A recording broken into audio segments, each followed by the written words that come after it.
Shalom, selamat malam sahabat Lumen dimanapun Anda saat ini berada. Saya sapa Anda dengan salam damai sejahtera dari Tuhan kita Yesus Kristus yang sudah mati dan bangkit bagi kita, naik ke surga menyediakan tempat bagi kita dan akan datang kembali menjemput kita. Haleluya. Seperti biasanya saudara-saudara, malam hari ini kita harusnya membahas, melanjutkan topik kita tentang eskatologi dengan topik khusus itu tanda-tanda akhir zaman. Sehubungan dengan ada satu video yang viral, mungkin Anda sudah melihatnya, mungkin Anda sudah mendengar juga tanggapan-tanggapan orang atau sudah membaca tanggapan orang. Nah, sehingga saya pribadi tidak perlu mengupload di channel ini pernyataan dari pendeta Gilbert Romendong ya. Malam hari ini saya pribadi juga memberikan respons atau tanggapan terhadap pernyataan pendeta Gilbert Romendong. Hanya saja pendekatan saya berbeda. Nah, karena saya sudah melihat di berbagai media online, termasuk juga saya lihat di Facebook dan juga di YouTube, ada banyak orang yang mengecam, yang menghujat, akan ada yang kecewa gitu. Nah, saya malam hari ini tidak sedang membela dan juga tidak sedang menghujat, dan saya lebih kepada memberikan respon, ya respon terhadap pernyataan-pernyataan beliau.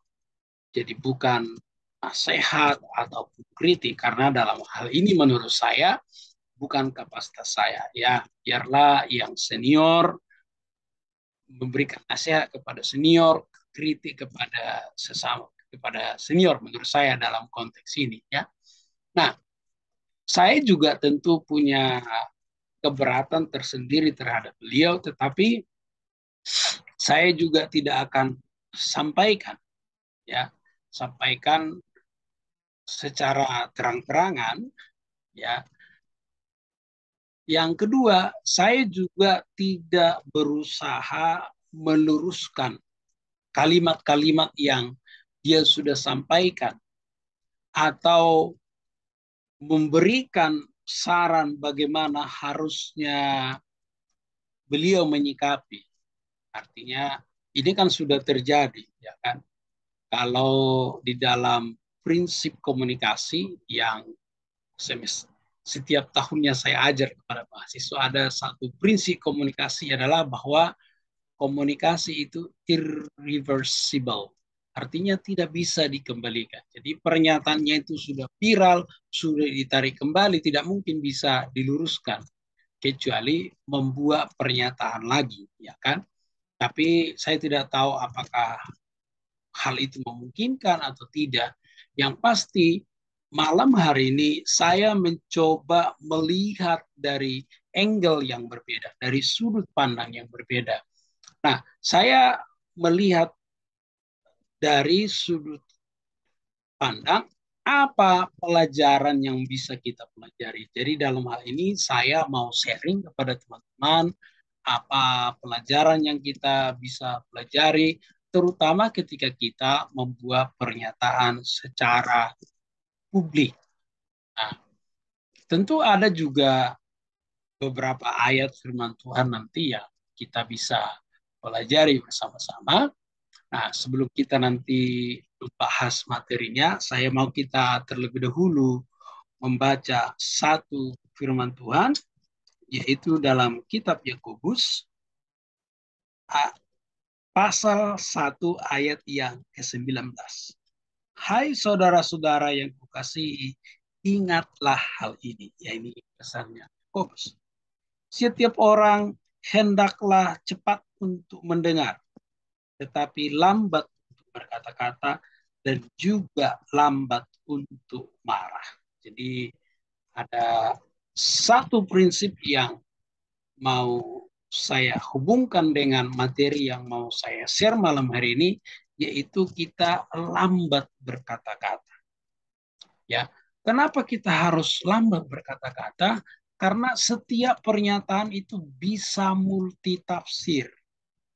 Nah, seperti yang saya sampaikan tadi, saya tidak mencoba meluruskan kalimat-kalimat yang sudah disampaikan oleh beliau, ya, tetapi saya mau melihat ada prinsip-prinsip yang harusnya kita bisa pelajari bersama-sama dari pernyataan tersebut. Sekali lagi, setiap pernyataan multitafsir. Nah, saya melihat di Facebook ada yang begitu kecewa, ya. Saya baca juga di media online banyak yang mengecam gitu. Nah, lagi-lagi ini adalah hasil sebuah tafsir. Sekali lagi saya tidak mencoba meluruskan, ya. Anda bisa melihat pernyataannya itu. Nah, Anda pun akan mendapat kesimpulan mungkin seperti orang banyak bahwa dia pro terhadap, ada sikap pro dan tidak bisa adil terhadap kedua belah pihak yang sedang ada di dalam kasus ini. Nah, saya pribadi, saya tidak memberikan komentar dan saya punya alasan untuk itu, nanti juga saya akan sampaikan alasannya. Nah, karena menurut saya begini, kita tidak bisa mengendalikan respon orang yang mendengar. Sama seperti malam hari ini, saya tidak bisa mengendalikan respon Anda. Saya tidak bisa mengendalikan Anda harus mengertinya seperti itu. Tetapi kita bisa mengendalikan perkataan saya. Perkataan kita, saya bisa mengendalikan perkataan saya. Nah, saya mencoba mengulang-ulang supaya supaya saya dan saudara satu halaman. Kita saling memahami. Maksud saya ulang. Saya tidak mencoba mengedit pernyataan yang dia sudah nyatakan. Ya. Sekali lagi, saya menarik prinsip di situ bahwa kalau sekarang ada banyak orang yang hujat, banyak orang kecewa, ya saya harap ini temporary, ya. Semua nanti bisa bisa memaafkan, bisa juga pulih, ya. Saya tidak senang tentu dalam hal ini, artinya saya senang sekali banyak orang kecewa, tidak, karena beliau adalah seorang senior public figure, ya, yang bisa juga memengaruhi iman orang lain, terutama jemaatnya. Jadi dalam hal ini saya tidak senang, artinya itu sebabnya saya mengajak kita semua melihat kalau di dalam Alkitab itu sudah dijelas dikatakan supaya kita lambat berkata-kata. Karena apa? Setiap pernyataan itu bisa multitafsir. Sekali lagi mungkin Anda berkata, ini sepertinya Pak Marbun ini kontradiksi, katanya tidak meluruskan. Ya, saya tidak luruskan kalimat-kalimat yang disampaikan. Maksudnya beliau itu begini loh, itu kalau meluruskan kalimat itu kan. Tapi prinsipnya yang saya tegaskan. Ya, saya di sini mengingatkan teman-teman semua. Nah, dalam hal ini saya juga tidak seperti yang saya tidak menasihati beliau, juga tidak mengkritik beliau. Lebih tepatnya seperti saya tahu beliau tahu ini, mungkin mengingatkan saja, lebih pada mengingatkan, ya. Ya, itu lebih lebih sopan lah, ya, kita bisa ingatkan. Saya tahu beliau tahu prinsip ini, dia adalah seorang pengkhotbah, dia pasti tahu itu bahwa bahwa setiap pernyataan itu bisa multitafsir. Nah, sekali lagi saya tidak membela, saya juga tidak mau artinya meluruskan kalimat demi kalimat, tidak. Nah, yang mau sampaikan kepada teman-teman, sahabat Lumen, dimanapun kita berada, ketika kita membuat pernyataan secara umum, maka kita harus, ya, lambat lambat dalam arti kita harus bijaksana memilih kata-kata sehingga tidak multitafsir. Bagaimana menurut teman-teman di pelajaran yang pertama ini? Sahabat Lumen dan saudara Seniman, ayo boleh ya tuliskan di kolom komentar. Kalau ada masukan juga saya terima dengan senang hati karena kita ini belajar berbagi seperti yang saya sampaikan ya. Nah, bagi teman-teman atau saudara-saudara seiman yang pertama kali hadir di channel ini, silakan tekan tombol subscribe-nya dan aktifkan loncengnya sehingga Anda nanti mendapat video-video terbaru dari channel ini ya. Yang kedua yang perlu kita pelajari yaitu adalah pernyataan public figure sering dijadikan sebagai standar satu nilai ya. Jadi kalau ada public figure itu dia membuat satu pernyataan, seringkali pernyataan itu dibuat menjadi satu standar. Satu standar.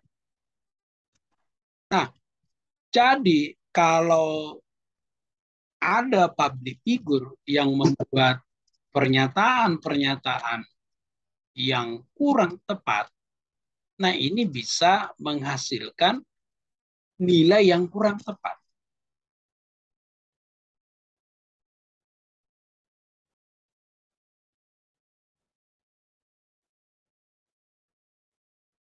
Sekali lagi saya bilang, ada tentu orang kecewa, kecewa sedikit, ada orang yang marah, marah sedikit, tapi kalau dari pihak yang merasa dirugikan tentu bisa marah. Nah, pernyataan itu ketika kita berbicara di depan umum, memang ada prinsip-prinsip yang dinyatakan, misalnya seperti yang dinyatakan ada yang dia sampaikan itu, ya berzina itu ya dosa, membunuh juga dosa, tapi tidak sedang membandingkan yang mana lebih berat, yang mana lebih, tidak sedang membandingkan, intinya sama-sama dosa. Tapi kan ada indikasi bahwa beliau pro terhadap FS. Kan seperti itu jadinya dari pernyataan-pernyataan itu. Nah, itulah yang ditanggapi orang dan ini bisa menjadi pemahaman baru. Artinya bisa dipakai orang untuk memahami kasus ini. Jadi sekali lagi, jadi dengan beliau membuat pernyataan seperti itu, cara pandang orang berubah lagi terhadap kasus yang terjadi sekarang ini. Itu sebabnya saya katakan bahwa pernyataan public figure itu sering dijadikan sebagai standar satu nilai. Nah, yang selama ini kita sudah mendengar baik dari TV ataupun dari YouTube atau sudah membaca, dan kita sudah punya cara pandang masing-masing. Nah, ketika beliau membuat pernyataan,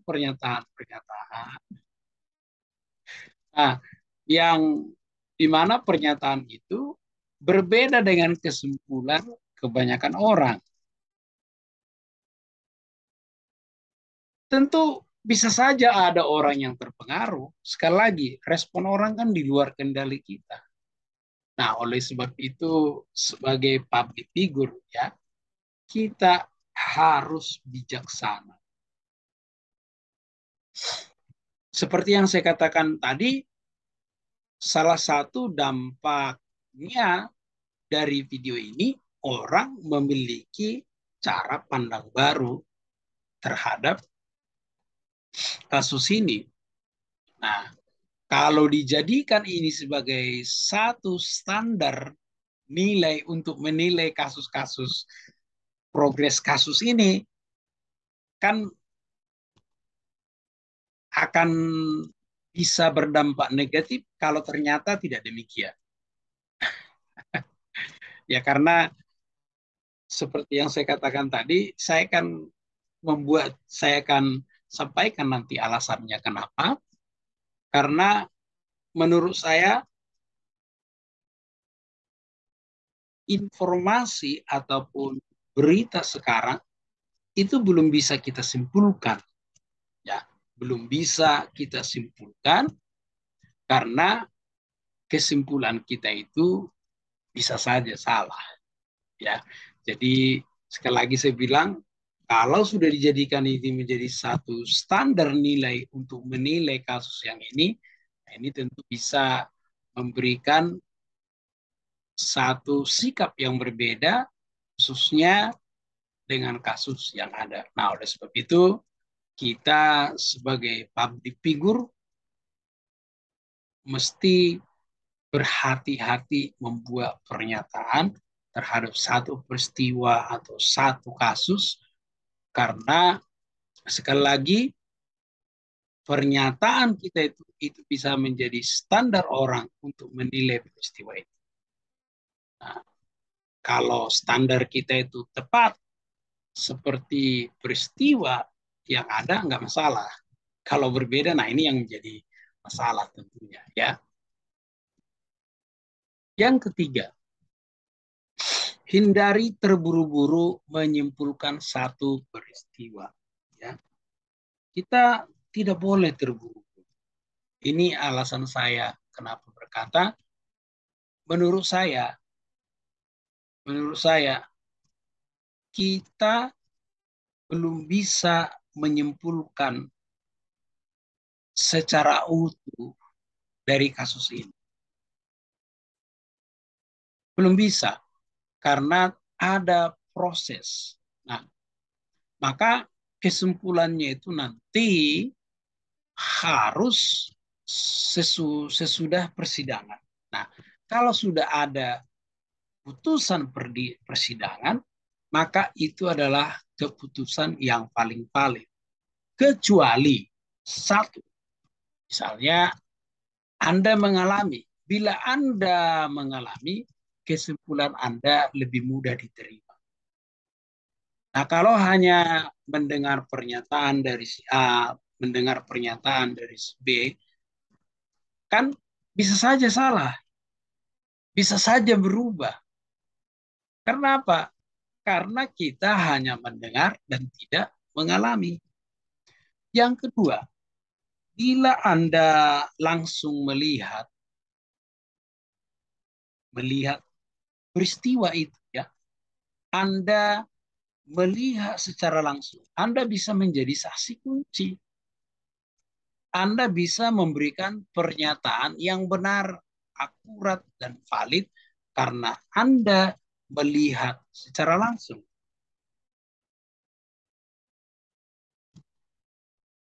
Ya, sebentar dulu ya. Sebentar.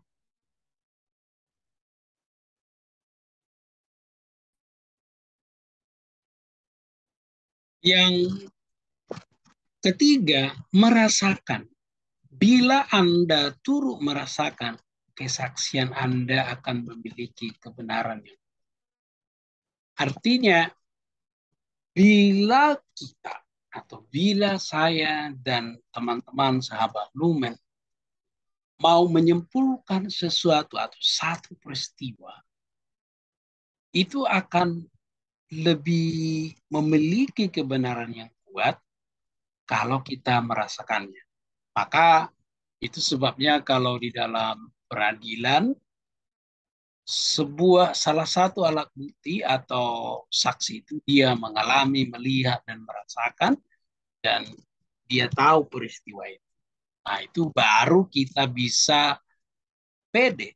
Ya, artinya kalau misalnya Anda ada di peristiwa tertentu, Anda mengalami, melihat, merasakan, maka Anda bisa membuat kesimpulan-kesimpulan.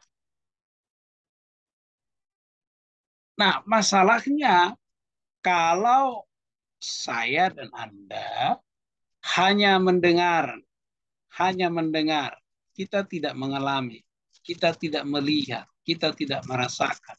Tetapi kita sudah buru-buru membuat satu kesimpulan. Nah, kesimpulan ini bisa salah, bisa juga benar. Tapi yang kita khawatirkan bagaimana kalau kesimpulan kita itu salah. Ya, maka nanti video berikutnya ya bisa jadi misalnya permintaan maaf. Tapi kan walaupun kita sudah minta maaf, tapi kan sudah berdampak negatif terhadap orang banyak. Karena ini kan bicara secara publik. Nah, ada satu prinsip ya, ada satu prinsip yang diajarkan oleh Salomo di dalam Amsal 18 ayat 13. Jikalau seorang memberi jawaban sebelum mendengar, itu adalah satu kebodohan dan kecelakaannya. Maksudnya seperti apa? Saya secara pribadi, dan saya tahu juga teman-teman semua, sahabat Lumen, saudara-saudara semua, pasti punya pandangan pribadi-pribadi terhadap kasus ini. Karena saya juga sering ditanya. Saya juga sering ditanya. Saya punya pendapat pribadi, tapi saya tidak sampaikan secara umum. Karena apa? Karena itu belum final. Nah, finalnya itu nanti menurut saya ketika sudah selesai persidangan. Jadi saya dan teman-teman kita bisa membuat satu pernyataan yang percaya diri penuh, yang yakin teguh, itu nanti berdasarkan hasil persidangan. Karena di situ akan terbukti semuanya. Nah, oleh sebab itu menurut saya kita sebagai anak-anak Tuhan seperti ya saya salut dengan beliau juga kita diundang mendoakan. Ya, tentu kita mendoakan beliau undang atau tidak, saya percaya ada banyak anak-anak Tuhan yang berdoa supaya kasus ini bisa selesai sesuai dengan hukum yang ada dan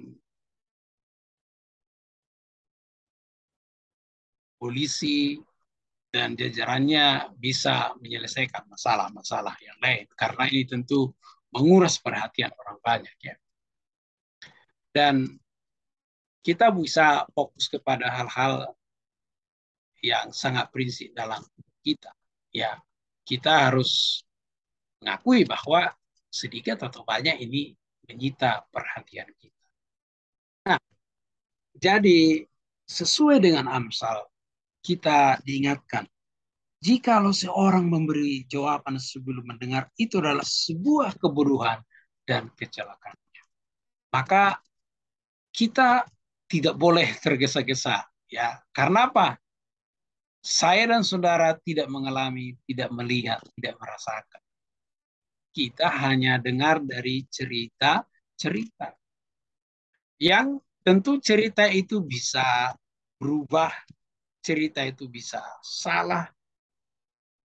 Nah, cerita itu bisa karena cocok dengan kita, gitu. Kan bisa saja. Jadi yang mana yang cocok, yang itu kita pilih. Bisa saja. Dalam hal ini, sahabat Lumen, rekan-rekan, saya mengajak kita supaya menghindari terburu-buru menyimpulkan satu peristiwa. Kecuali, ya saya ulang lagi ini supaya tidak salah paham. Ya, Anda mengalami, melihat, dan merasakan. Kalau hanya mendengarkan saja, jangan terburu-buru. Karena bisa salah. Nah, bagaimana menurut teman-teman? Teman-teman bisa tulis di kolom komentar ya, sahabat Lumen dan saudara-saudara semen Kristen bisa tulis di sini ya. di kolom komentar.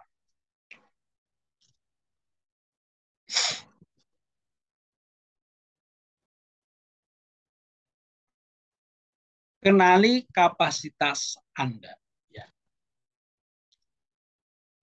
Bila Anda tidak kompeten dalam satu bidang, lebih baik diam. Karena diam dalam konteks ini membuat Anda terhindar dari berbagai kemungkinan masalah. Nah, dalam hal ini, sekali lagi saya ulang, saya dan teman-teman, saudara-saudara Siman, Sarap Ben, kita itu pasti sudah punya tanggapan, punya kesimpulan masing-masing. Tetapi apakah kita semua harus sampaikan? Apakah harus kita publikasikan? Nah, pertanyaannya adalah apakah memang kapasitas kita di situ? Kapasitas dalam hal ini maksud saya begini. Bila saya seorang pengacara, bila saya seorang advokat, atau saya seorang ahli atau pakar hukum,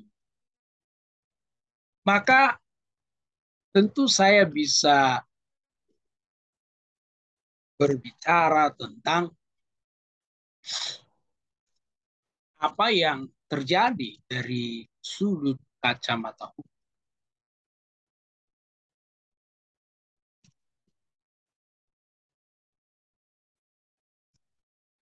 Nah, masalahnya dalam hal ini, kalau saya pribadi misalnya memberikan tanggapan bagaimana peristiwa yang sesungguhnya menurut saya, itu saya lompat pagar.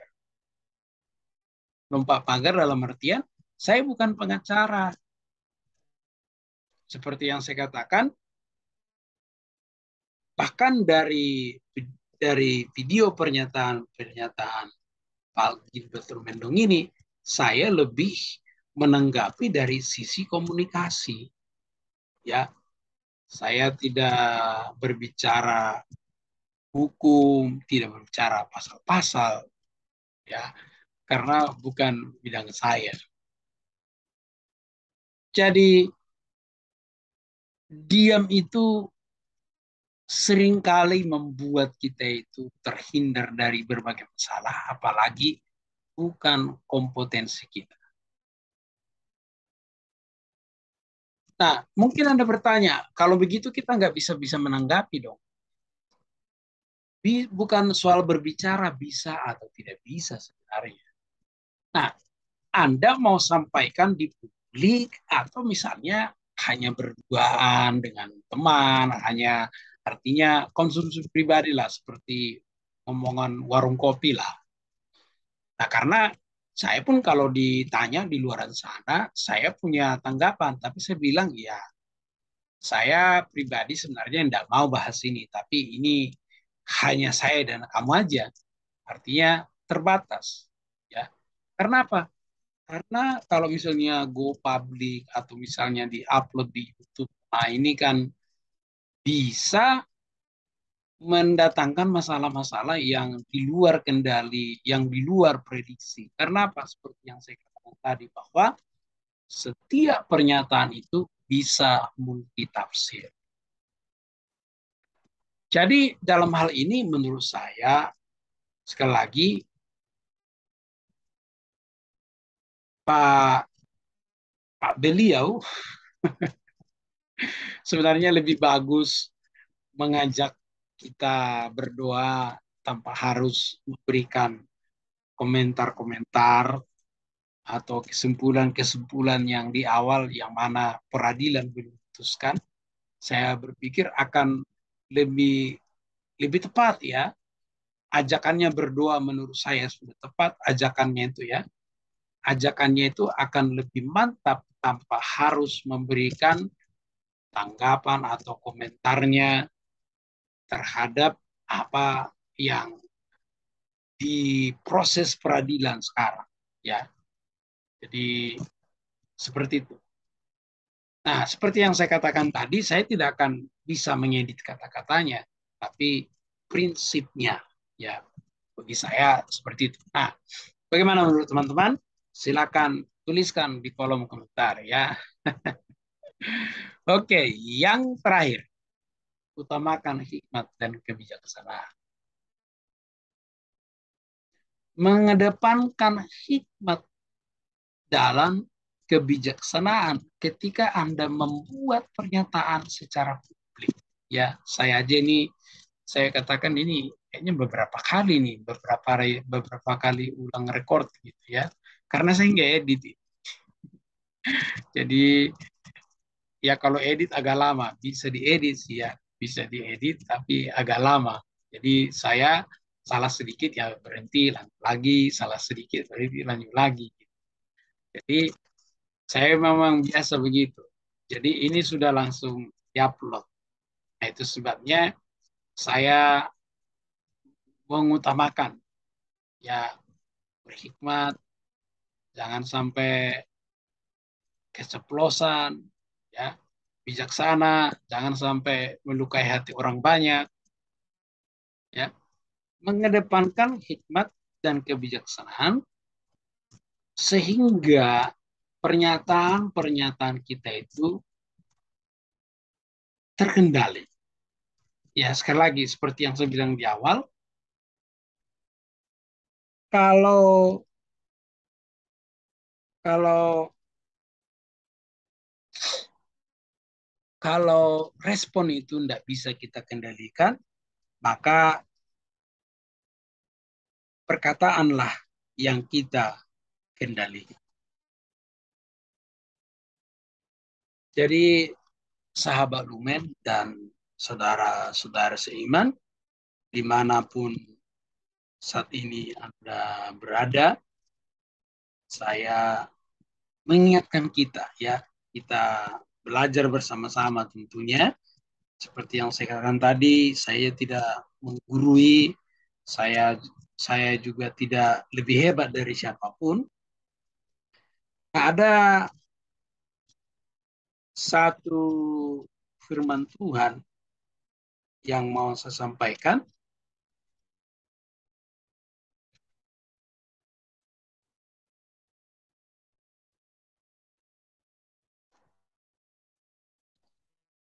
Begini, ini secara saya bicara secara umum ya, saya tidak berbicara khusus kepada beliau ya, secara umum ya, artinya ini himbauan kepada pendengar ya. Ini ada satu nasihat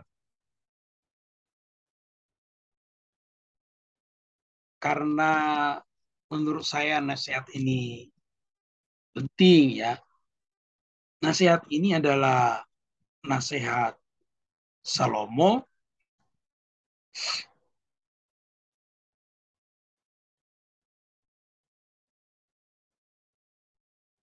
secara khusus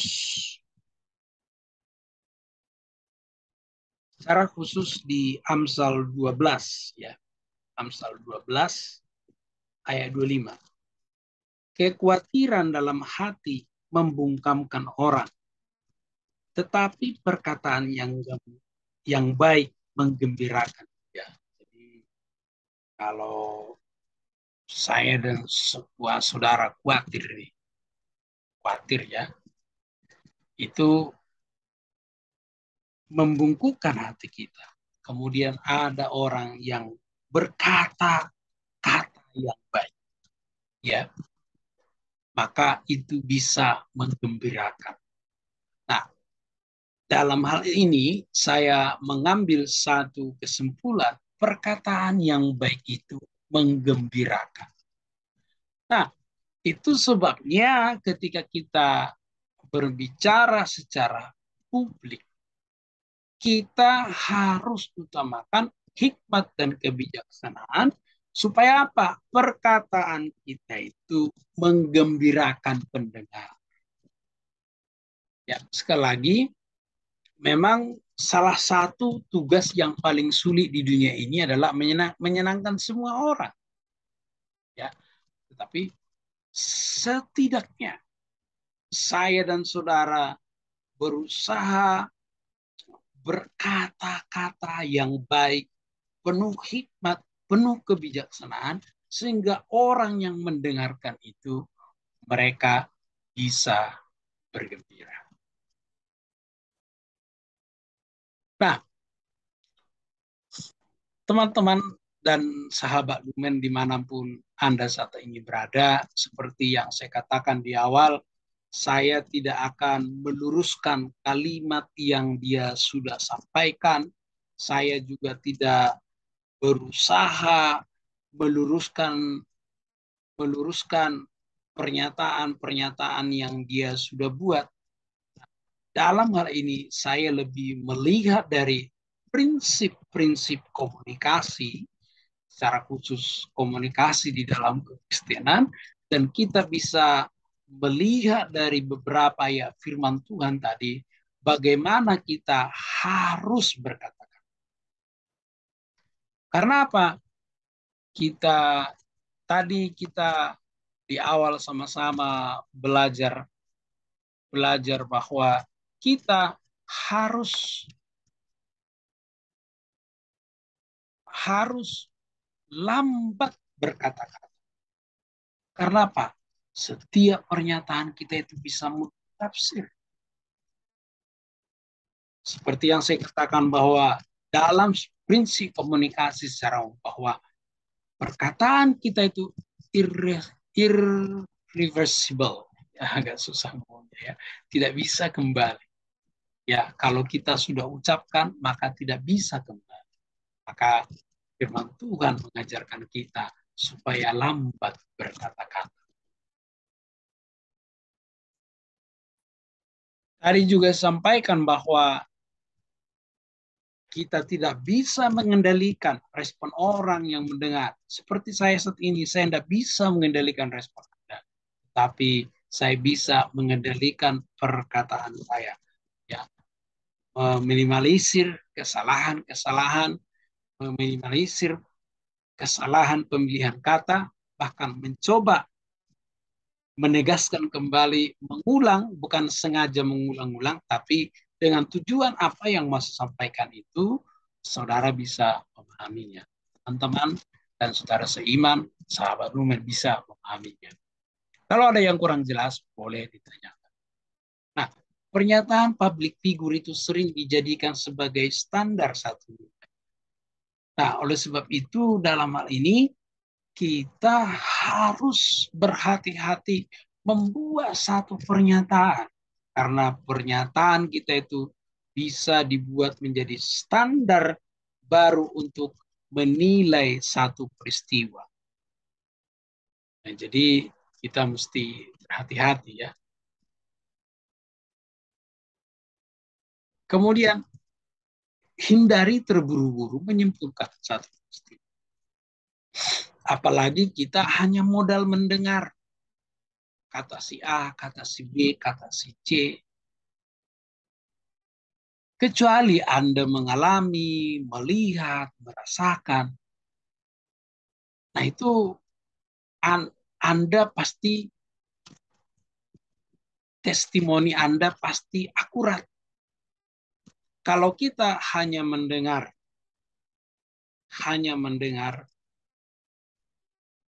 dari pernyataan orang, bisa berubah.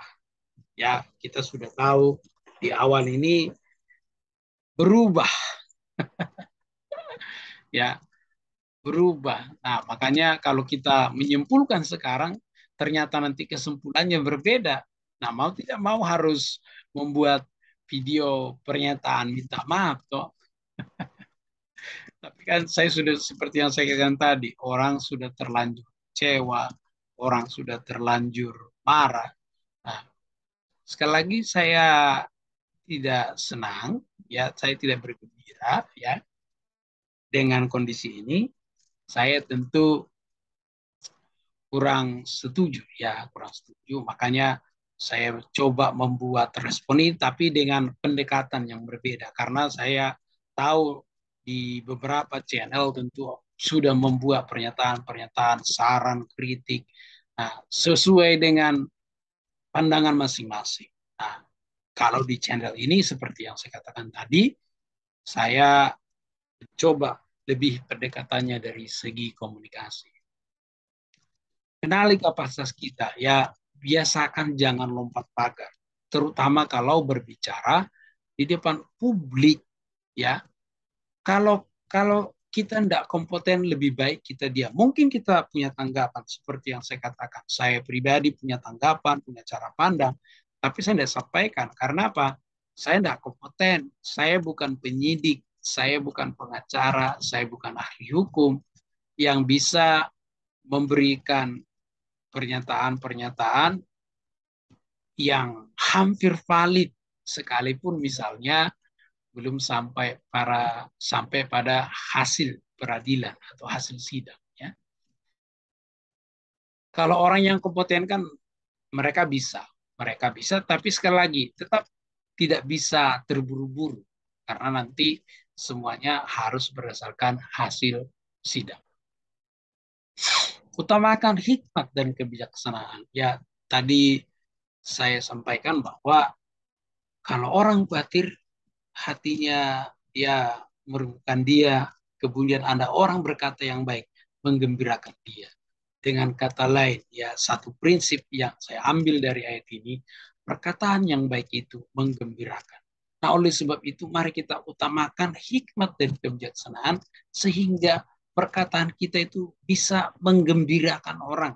Kita tidak melukai perasaan orang, kita tidak merusak suasana hati orang, tapi kita bisa sampaikan dengan hati-hati, dengan sopan, dengan santun. Nah, sehingga perkataan kita itu bisa menjadi berkat. Nah, saya saya tidak tahu saya tidak tahu pelajaran apa yang Anda bisa dapatkan dari video yang viral itu. Anda bisa sharing juga di kolom komentar, ya, biar semakin kita berbagi, ya, semakin banyak cara pandang kita, artinya pada akhirnya kita mendapat kesimpulan bahwa kita ini punya respon masing-masing, punya tanggapan masing-masing, dan terbukti seperti yang sampaikan di pernyataan pertama, bahwa setiap pernyataan itu bisa multi tafsir. Itu saja tanggapan saya. Sekali lagi, saya mohon maaf kalau ada penyampaian saya yang kurang tepat, penyampaian saya yang kurang berkenan dalam hati. Ini tanggapan saya juga berusaha berhati-hati, berusaha sebijak mungkin, ya. Saya masih belajar, tidak terlepas dari kekurangan dan kesalahan.